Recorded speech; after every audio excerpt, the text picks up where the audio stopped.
Distinguished guests, the President of the United States, accompanied by North Walesboro, Pennsylvania Mayor Neil McDevitt.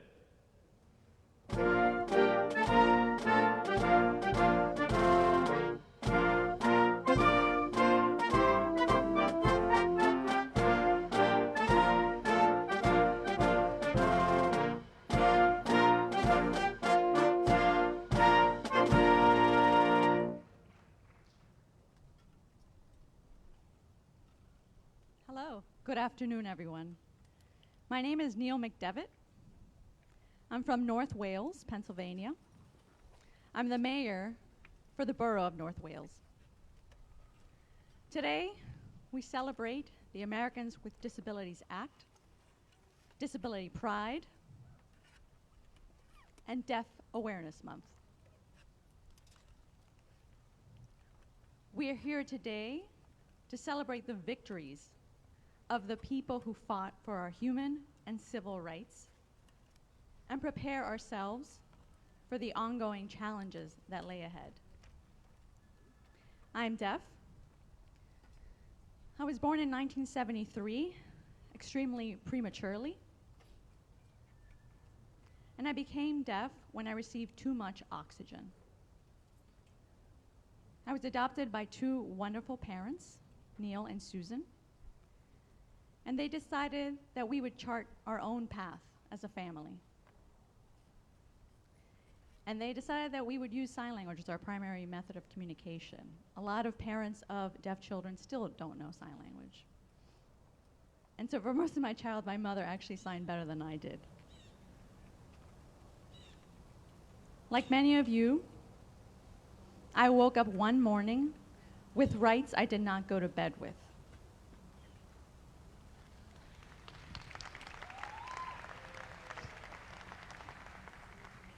The Americans with Disabilities Act made millions of Americans first-class citizens in our communities overnight.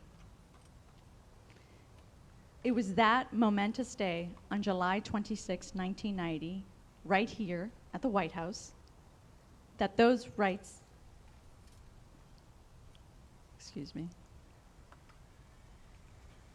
that those rights were signed into law. And it's a direct line from that day, July 26, to me being here standing before you as the first deaf person to be directly elected as mayor in the United States. I'm proud to say that this administration has been steadfast in their fight to eliminate the barriers we face daily. President Biden and Vice President Harris have had our backs from day one. It's my honor and privilege to introduce President Joe Biden. Thank you, President. Thank you. Thank you so much.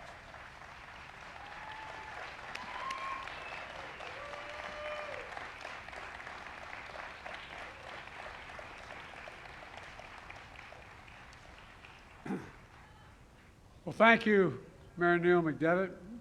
Neil is, as he said, from North Walesboro, outside of Philly, almost in heaven, heading towards Scranton.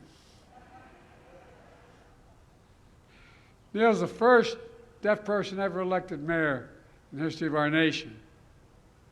You're also a proud alum of one of the nation's great universities, and I've spoken there several times, Gallaudet University here in Washington, D.C. That's real. The first university in the world,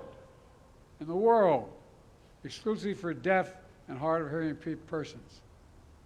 His charter was signed 160 years ago, in the middle of the Civil War, by President Abraham Lincoln, who said everyone deserves, and I quote, a fair chance in the race of life. A fair chance in the race of life. Folks, that's the idea. That's why we're here today. And a special thanks to the current and former members of Congress here today, who are some of the most important champions of disability rights in American history and around the world. First person I'd like to recognize is my buddy, Tammy Duckworth. Tammy not only has a heart as big as her head, but God love her. She's a genuine, genuine war hero. You're incredible, Tammy. You're incredible. And my good friend, and he is a good friend, he won't acknowledge it, but he knows I like him, I love him too. Steny Hoyer. Steny represents the western shore of Delaware. I kid him all the time. Former Representative Tony Coelho. Tony. I was bragging about Tony today. It's been a long time we've known each other. My younger staff was asking about him, and when he walked up and gave me a hug, I said, God, he does know him. See you in Rehoboth, Tony. And Jim, where are you, Jim? Jim Langerman. Jimmy, thank you, pal. A man who not only overcame a disability, but has had a profound impact on the House of Representatives. And Congressman Steve Cohen. Steve, good to see you, pal. Mark DeSagne. Mark, where are you? There you go, Mark. Good to see you, buddy. And a big thanks to the hundreds of advocates who work every day to ensure people with disabilities can live and thrive in their community. Not just live, but thrive. One of my first acts as a United States Senator was co-sponsoring the Rehabilitation Act, one of the most consequential civil rights laws in our nation's history, which banned discrimination on the basis of disability.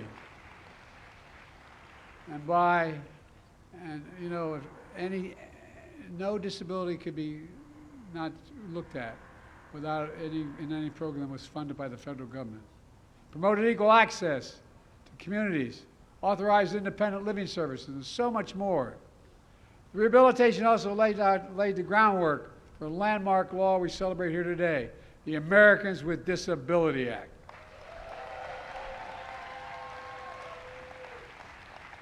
Steny and Tony, they led the charge in the House of Representatives. I mean that sincerely. Led the charge, along with Major Owens. And Tom Harkin and Bob Dole led in the Senate. I was a kid, but I was proud to be a co-sponsor in the Senate. Right here in this lawn, 34 years ago, President George H.W. Bush signed it into law, proving we can work together in a bipartisan fashion to ensure the American dream is available to all of us, not just some of us. We've got to get back to those days. Today, more than 3 decades after ADA's passage, many of us can still recall an America where a person with disabilities could be denied service in a restaurant or grocery store, where an employer could refuse to interview or hire you because of a disability. But for more than 61 million Americans living with disabilities, these laws are a source of opportunity, respect, and pride, and dignity now. Dignity. My dad used to say that's the single most important thing people should be treated with dignity. But of course, these laws did not bring an end to the work we need to do. That's why Kamala and I have been so determined to move our nation forward for Americans living with disabilities. We're transforming the way the economy works for all Americans. For example, people with disabilities are working more than they ever did before. And our short term, our short term, it's going to be a long term for Kamala, I hope.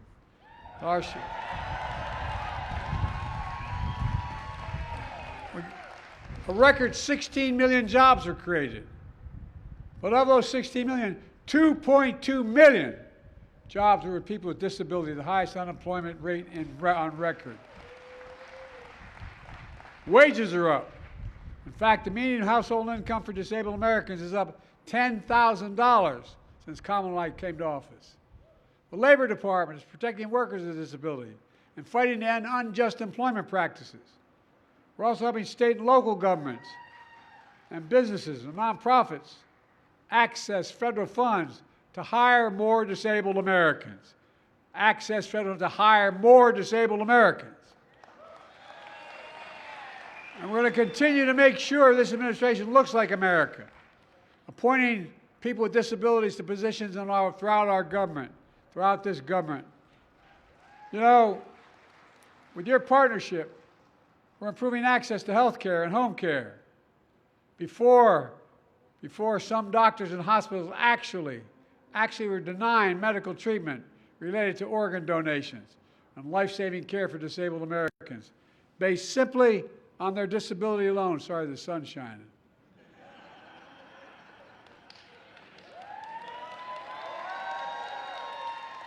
That's why the Department of Health and Human Services issued a rule barring those kinds of denials of medical treatment, because no American, I say no American, should be deprived of health care that they need.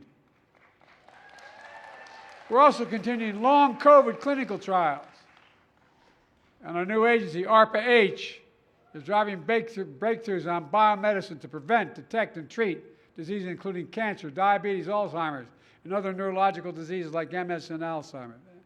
Look, folks, our American Rescue Plan provided $37 billion, $37 billion for all the states to expand home care and community-based services. By the way, I need not tell this audience it really matters. It really matters. Under Medicare, so people with disabilities, including intellectual and developmental disabilities, can live independently at home. Not only best for them, but best for the economy.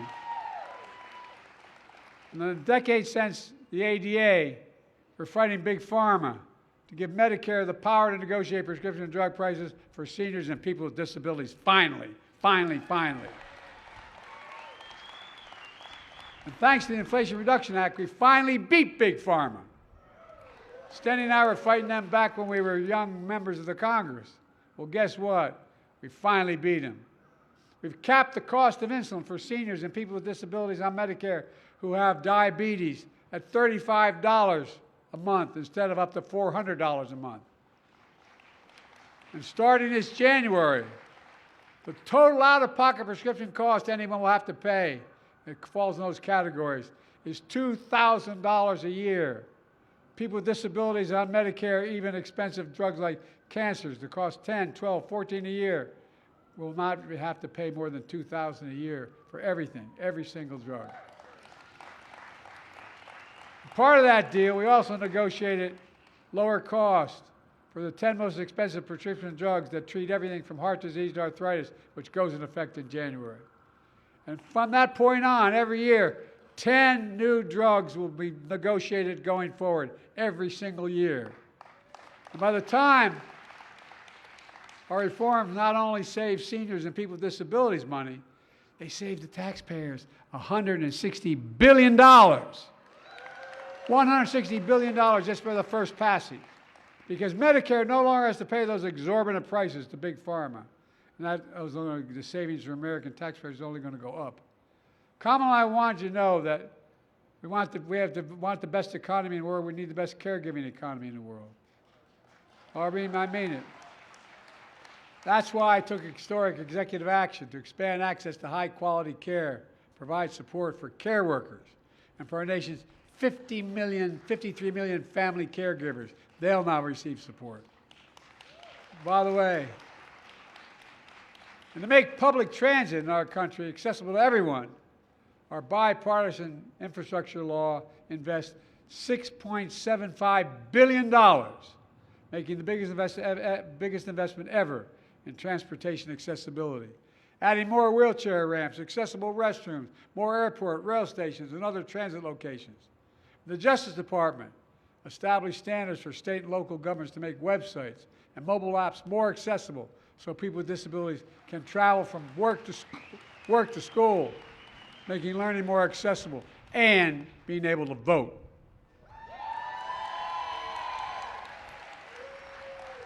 And something Cam and I are really proud of, we celebrate disability pride.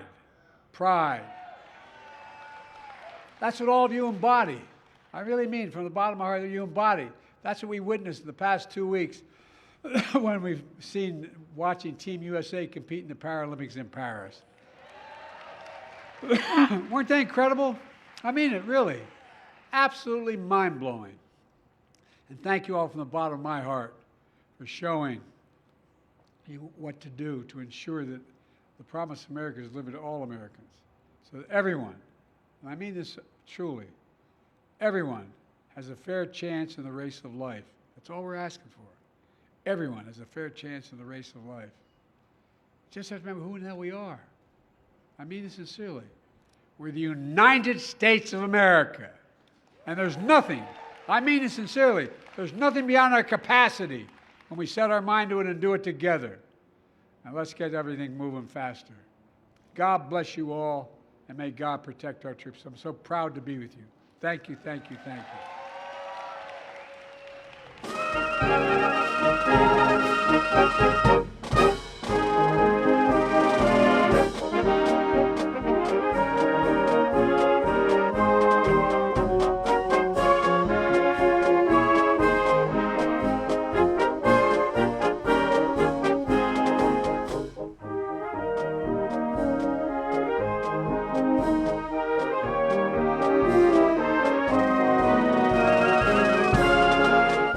Distinguished guests, this concludes the remarks portion of this program. Please make your way toward the Kennedy Garden for the reception.